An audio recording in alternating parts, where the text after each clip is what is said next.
World trade in 2007 faces increased uncertainty after a strong performance in 2006.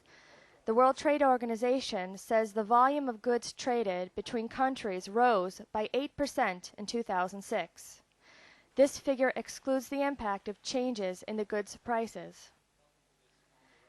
The 8% growth was the second highest rate since the turn of the century. Europe's recovery in export and import growth contributed to the faster pace. WTO economists discussed these findings with journalists in Geneva. Real merchandise trade growth in 2006 was 8%, well above the level of the preceding year and better than the average for the last 10 years.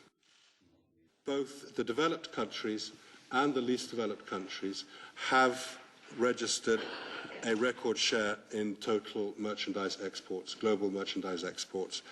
The developing countries as a group account for 36% of merchandise exports in 2006, and the least developed countries for 0.9%. A very small number, but still bigger than it's been in the past. China remained among the best performers. Chinese exports grew by 27% in 2006 and surpassed those of the United States in the second half. When prices are included, world trade in dollar terms rose 15% in 2006. Higher prices of oil and other commodities were responsible for the expansion and also for the improved performance in several oil exporting regions. Trade and services expanded by 11% in 2006, maintaining the pace of the year before. For 2007, economists expect world trade growth to slow to about 6%, excluding price changes. This projection is in line with an expected slowdown in the world economy. However, there are uncertainties. The first would be a stronger than projected correction in the highly priced property markets in a number of countries. A second would be a pickup in inflation. And the third would be a stronger than expected increase in interest rates, which would trigger a correction in stock and bond markets were it to occur, leading to lower levels of investment and private consumption. It's first of all that the economic growth overall is slowing down in all regions, and this has repercussions.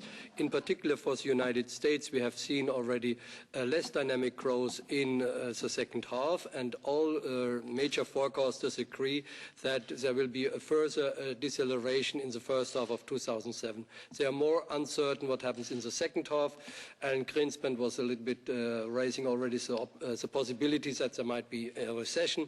Actually, in most of the forecasters do not retain a recession for the United States, and this is also the case in our exercise. We are in the business of reducing risks in WTO, and we do that with providing more stability, more predictability, more transparency to the system with the rules which we have and which we are trying to improve to match the sort of new environment. And this is what we are after with this multilateral trade round, which we've called the Doha Development Round. The press release with additional information is available on the WTO website.